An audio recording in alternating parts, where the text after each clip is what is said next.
Eu não queria estar na pele de ninguém do time de produtores de A Casa do Dragão.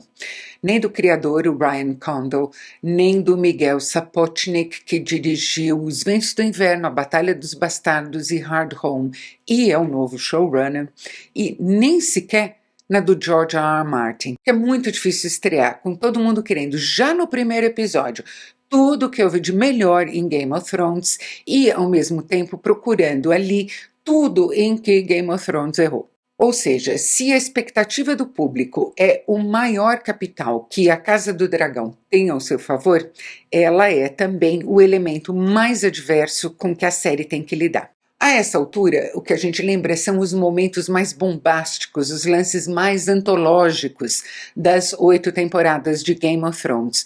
Mas convém lembrar que a série original começou armando o cenário, apresentando os players aos poucos e posicionando as peças no tabuleiro.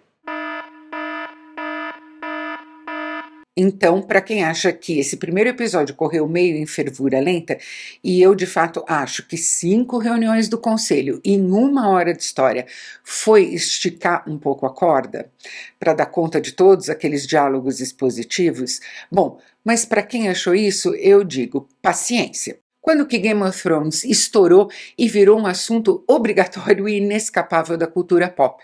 Quando eles reverteram todas as expectativas e decapitaram o Ned Stark no final da primeira temporada e deixaram todo mundo revoltado.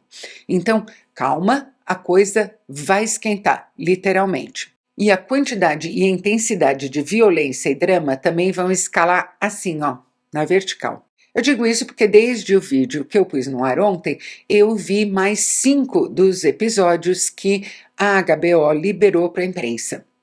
Ou seja, eu já passei da metade da primeira temporada. Não vou dar spoilers, não vou contar nada, mas adianto o seguinte, a estratégia aqui é acumular tensão até estourar a barragem, desse estouro criar uma nova tensão que vai levar a um novo acúmulo e a um novo estouro e assim por diante. Porque isso, na minha opinião, é o que o George R. R. Martin faz melhor.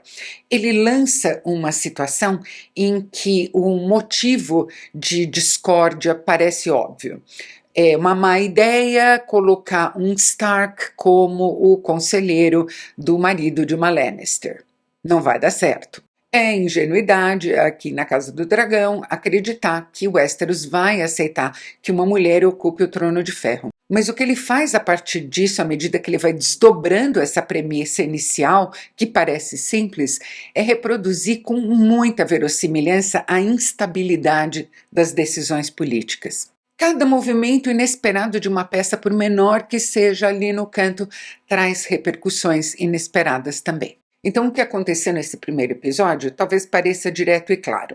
Ninguém que beijou a mão do Viserys quando ele nomeou a Rhaenyra, a filha dele, sucessora dele no Trono de Ferro, está disposto a cumprir o juramento. Lá de Dragonstone, para onde ele se bandeou, o tio dela, o Daemon, vai se armar para ser o principal adversário nessa disputa pela coroa. E ele vai ter uma ajuda considerável, ajuda de ocasião, entenda-se bem, do Lord Corlys Velaryon e da mulher dele, a princesa Rhaenys, que anos antes perdeu o trono para o Viserys. E, finalmente, a Alicent Hightower, que tem uma cara muito meiga, é filha da mão do rei e é a melhor amiga da Rhaenyra, vai virar um elemento de ruptura, porque o rei ficou viúvo, ele precisa casar de novo e ela está lá por perto consolando ele, amando do pai.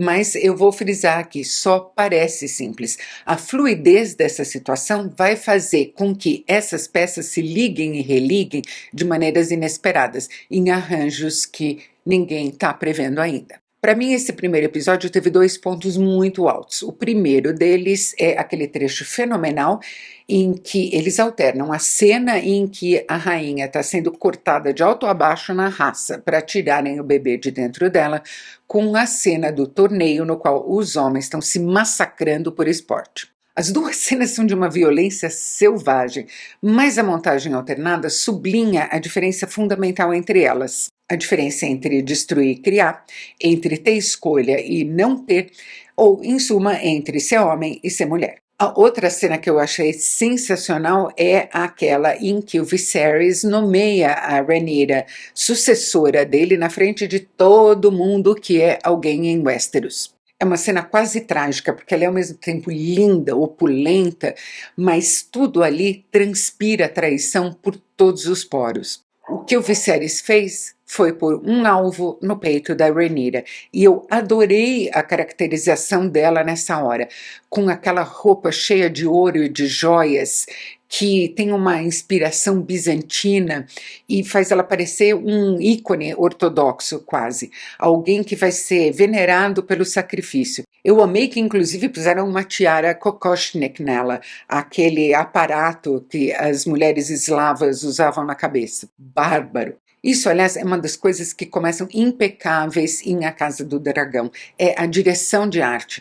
A essa altura, o pessoal que cuida de toda a ambientação, cenário, figurino, cabelo, tudo mais, já conhece tão bem esse mundo, já é tão familiar dele, tão confiante com o que está fazendo, que como nas últimas temporadas de Game of Thrones, eles conseguiram eliminar ali qualquer vestígio que sugira cenário, fantasia, parece tudo palpável mesmo. Eles estão fazendo tão fantasticamente bem isso que eles já faziam com excelência, que reparem, tem um monte de elementos ali que a gente nota quando vê pela segunda vez, que estão ali só para criar a atmosfera, é para a gente bater os olhos, e no entanto, alguns deles são incríveis. Agora, se tem uma coisa que eles querem que a gente olhe muito bem e muito de perto, são os dragões.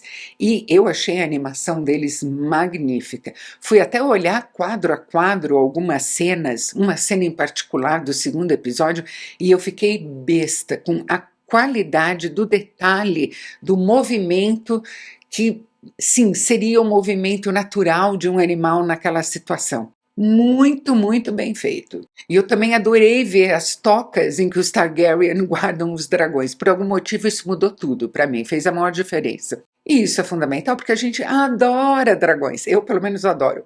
E porque os Targaryen são os únicos que têm dragões. Nesse momento em que a história se passa, 190 anos antes do início dos acontecimentos de Game of Thrones, eles têm 10 dragões em poder deles. E os dragões estão para os Targaryen mais ou menos como a bomba atômica estava para os Estados Unidos naqueles anos ali, antes da União Soviética desenvolver a bomba dela também. Ou seja, diplomaticamente eles são um espinheiro, mas militarmente eles são aquele argumento contra o qual não há argumentos. Outra coisa irretocável na série é a escolha do elenco, ou pelo menos da maior parte dele. Eu acho o Paddy Considine uma escolha excelente para o Viserys, e os produtores fizeram muita questão de ter ele na série, porque ele é um ator que irradia com muita naturalidade essa aura de uma pessoa compassiva, de uma pessoa moral, de uma pessoa fundamentalmente justa.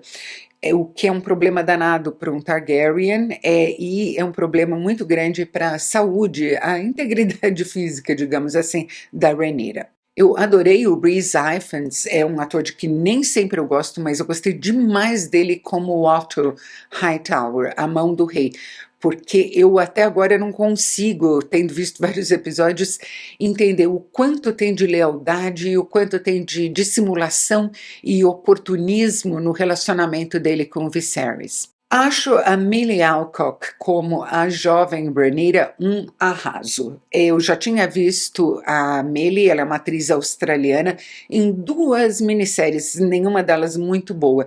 E é uma satisfação ver o quanto ela cresce quando tem um material digno, um material à altura do talento dela na mão. Trabalho redobrado para Emma Darcy, que vai fazer a Rhaenyra adulta, porque a maneira como a Millie Alcock caracteriza a Rhaenyra é muito marcante. E no primeiro episódio eu duvidei um pouco do Matt Smith.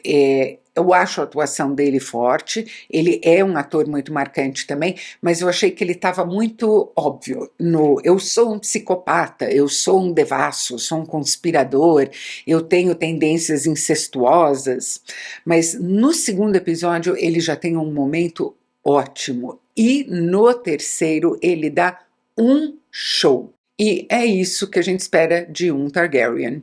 Nenhuma piedade, nada de escrúpulos e muita loucura. Muito bem, pessoal, a gente continua o papo sobre a Casa do Dragão depois que o segundo episódio for ao ar, na segunda-feira que vem.